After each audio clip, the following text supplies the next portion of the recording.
Right now, while you're watching this, somewhere a man is apologizing for having an opinion. Another man is canceling plans with his friends because his girlfriend doesn't feel comfortable. Another is agreeing to something he hates just to avoid conflict. And every single one of these men thinks he's being a good partner. In reality, he's failing a test he doesn't even know he's taking. Let me explain something that will fundamentally change how you understand relationships. Some women constantly evaluate your strength, and the moment you stop demonstrating it, attraction dies. These evaluations aren't conscious or malicious. She's not sitting there with a clipboard marking down your failures. It's deeper than that. It's biological, instinctive, primal. Her subconscious is constantly asking, is this man strong enough to handle life? Can he protect? Can he lead? Can he stand firm when everything pushes against him? And the way she finds out is by pushing against you herself.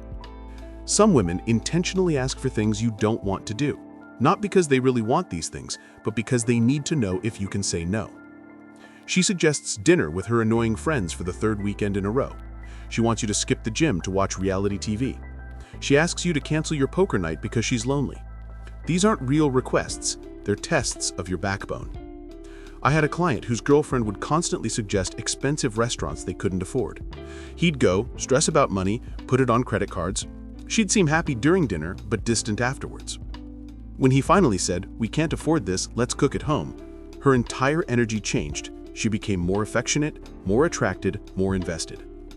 She didn't want the expensive dinners. She wanted to know he could say no. Attraction rises when a man can say no. This is the paradox that destroys modern relationships.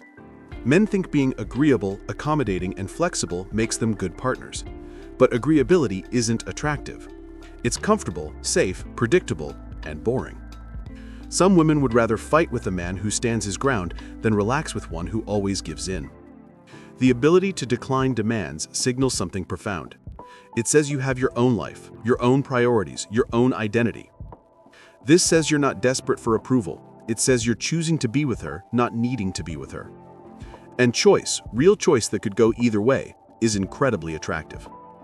Agreeableness kills desire faster than almost anything else. When you always say yes, always accommodate, always prioritize her needs over yours, you become predictable. And predictability is death to attraction. She knows exactly what you'll do, how you'll react, what you'll accept. There's no mystery, no challenge, no excitement. You become furniture, comfortable but ignorable. I counsel men who've become human golden retrievers, eager to please, always happy, never disagreeing. They're shocked when their partners lose interest. But I do everything she wants. Exactly, that's the problem. You've become a service provider, not a partner. An employee, not a leader. A boy trying to please mommy, not a man she respects. Some women take note of everything, your voice, tone, and energy. When you speak, it's not what you say, but how you say it.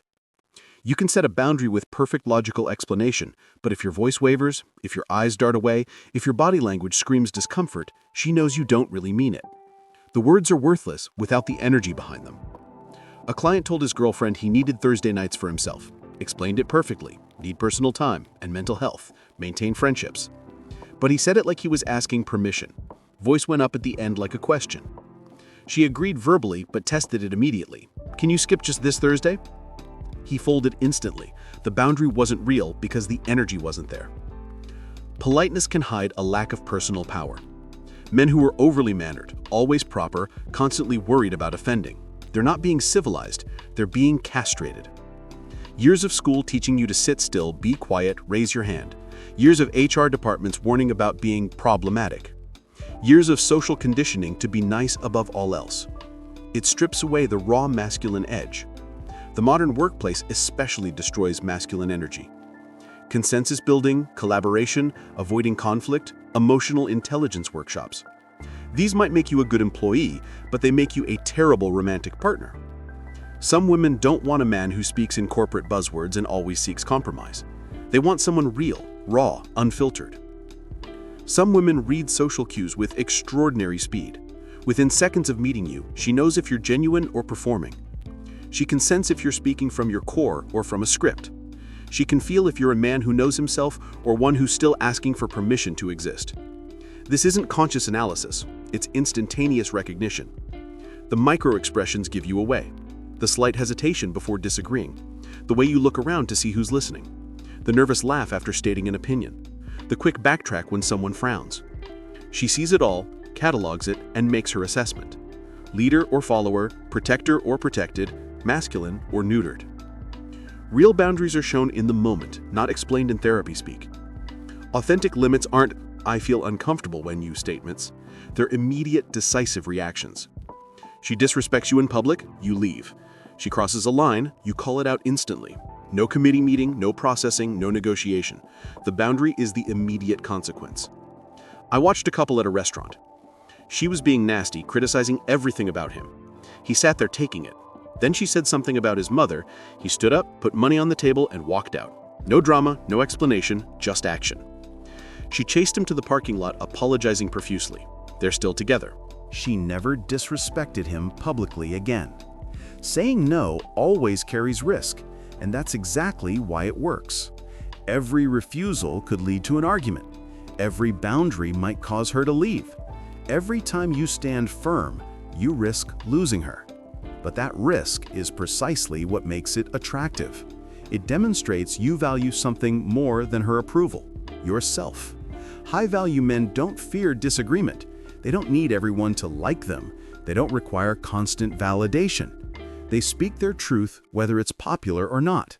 In a room full of people agreeing, they're comfortable being the dissenting voice. This isn't about being contrarian. It's about being authentic, regardless of consequences.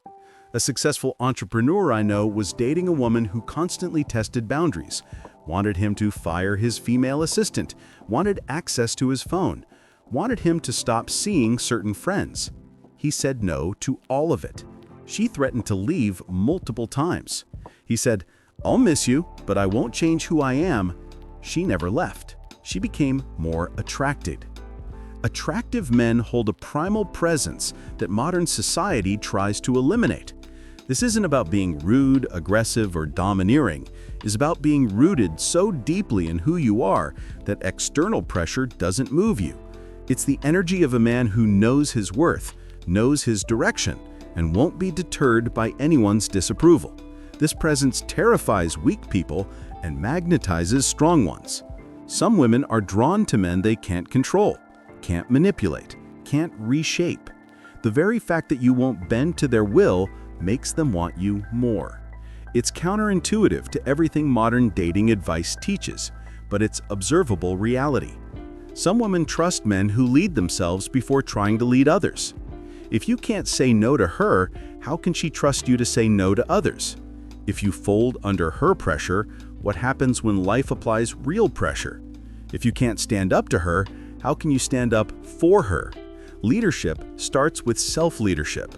A man who speaks with conviction gains instinctive trust, not the careful, measured speech of someone trying not to offend, but the direct communication of someone who knows what they think. Even if she disagrees with your position, she respects that you have one. Conviction is attractive. Uncertainty is not. Social conditioning weakens masculine behavior systematically, from kindergarten teaching boys to be quiet and still, to universities promoting consensus over leadership, to workplaces punishing directness. Every institution shapes men into something women don't actually want. They say they want sensitive, but reward strong. They request emotional, but choose stoic. The mixed messages are intentional confusion. Society tells men to be soft, while some women are attracted to hard. Culture promotes equality, while biology responds to hierarchy. Modern values preach sameness, while attraction requires polarity. Men trying to follow all these contradictory instructions end up nowhere. Practicing assertiveness is essential for rebuilding masculine presence. Start small. Disagree in low-stakes situations. State preferences clearly. Stop apologizing for existing. Stop explaining yourself constantly. Stop seeking permission for your choices. Build the muscle of standing firm until it becomes natural. I tell men to practice with service workers, not rudely, but clearly. No, I don't want fries with that. No explanation, no sorry, just no. Order what you actually want at restaurants instead of what's easiest. Send back food that's wrong. These small acts rebuild the confidence to stand firm in bigger moments. Pickup lines, game, and techniques don't fix the core issue. You can memorize every routine, every neg, every push-pull technique, but if you don't have genuine masculine presence, it's just performance. Some women sense the difference immediately. The words might be right, but the energy is wrong. It's like a wolf costume on a sheep. Surface-level tactics create surface-level connections. Even if techniques get initial attraction, maintaining it requires authentic masculine energy. The moment you run out of routines and have to be yourself, if that self is agreeable and weak, she's gone. You can't fake frame forever.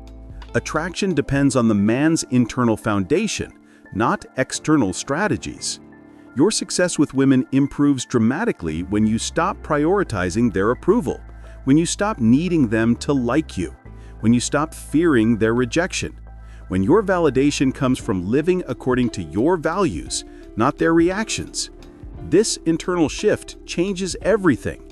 Your voice deepens naturally, your eye contact becomes steady, your body language opens up, your decisions become faster, your boundaries become clearer.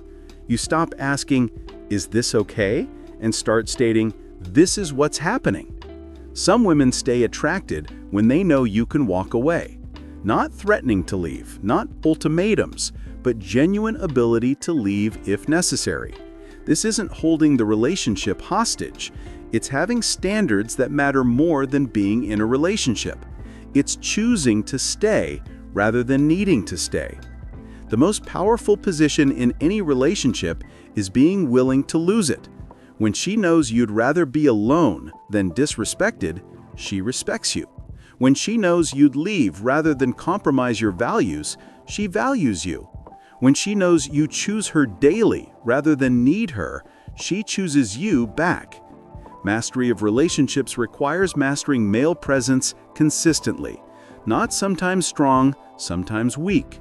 Not confident at work, but submissive at home. Not assertive with friends, but agreeable with her. Consistent, congruent masculine energy across all contexts.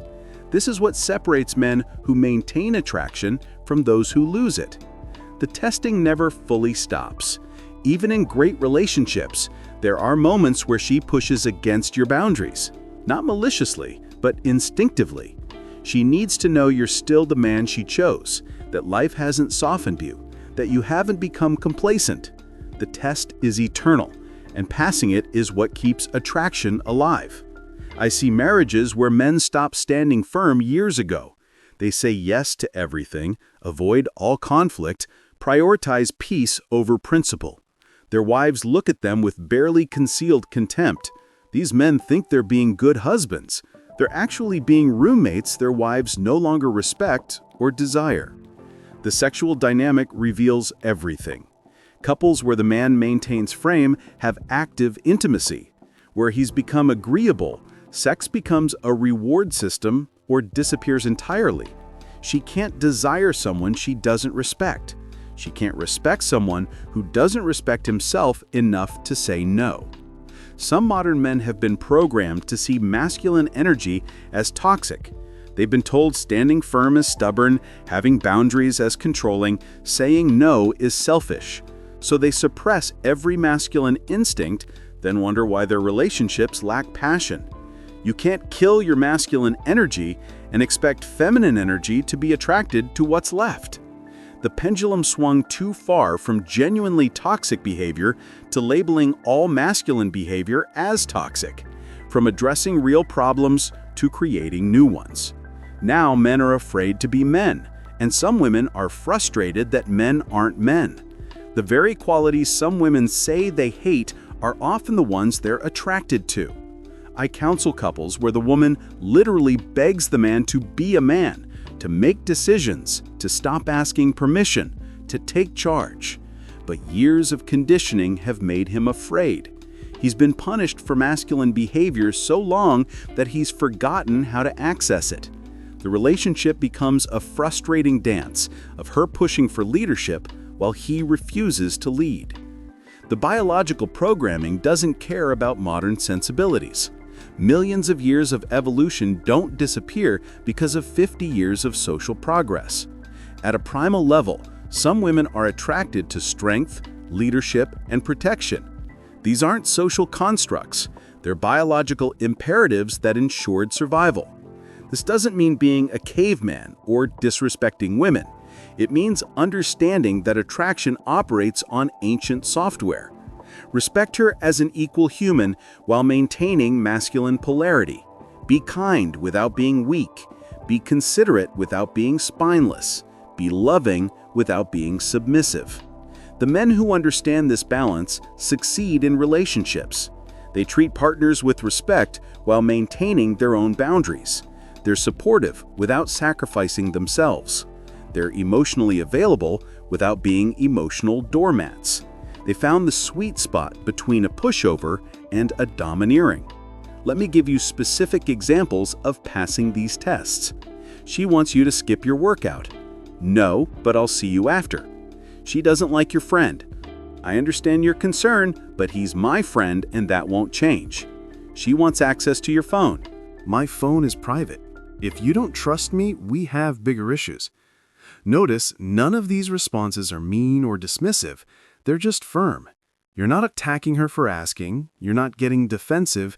You're simply stating your position clearly and without apology. This is what standing firm looks like in practice.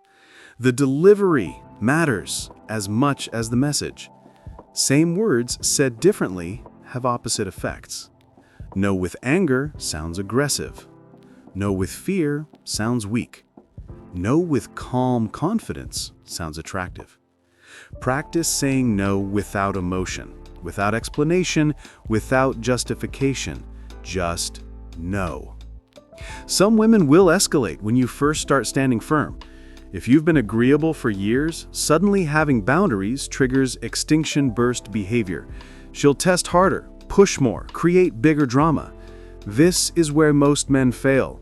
They stand firm once, see the reaction, and retreat back to agreeability. You have to weather this storm. The extinction burst is actually a good sign. It means the test is working. She's checking if this new boundary is real or temporary. If you fold now, you've not only failed the current test, but made future tests harder. If you hold firm, the testing decreases and respect increases. I had a client whose wife would throw tantrums when he started saying no, crying, yelling, threatening divorce. He held firm. After 3 months of this, she completely changed, became more affectionate, more respectful, more attracted. Later, she told him, "I was testing if you really changed, or if it was just a phase." The counterintuitive truth is that some women want you to pass these tests. They're not trying to break you, they're trying to find you. Find the real you under all the social conditioning. Find the man under the nice guy mask. Find the leader under the follower facade. But here's the warning. Some partners don't want you to pass. Some people specifically choose agreeable partners they can control. When you develop backbone, they'll leave. And that's good. A relationship where you can't be yourself isn't worth preserving. Better alone than neutered. The quality of women you attract changes when you develop masculine frame. Controlling, manipulative types lose interest. Healthy, confident women become interested. You stop attracting those who need a servant and start attracting those who want a partner. The shift in dating options is dramatic. Online dating particularly rewards men with strong frame. Your profile might get fewer matches, but higher quality ones. Women who want reality TV drama, swipe left. Women who want actual partnership, swipe right. You're not casting a wide net anymore. You're fishing for specific fish. The workplace dynamic affects how you show up in relationships. If you spend 8 hours daily being agreeable, consensus building, and conflict avoidant, that energy carries home. You can't flip a switch from corporate drone to masculine presence. This is why many successful businessmen fail in relationships. They've trained themselves out of attractive behavior. Some men need to actively deprogram from professional conditioning. After work, do something that rebuilds masculine energy. Lift weights, practice martial arts, compete in something. Activities where being agreeable doesn't help, where results matter more than feelings, where conflict is necessary rather than avoided. The friend group you keep affects your ability to maintain frame. If your friends are all agreeable nice guys, you'll have no models for masculine behavior.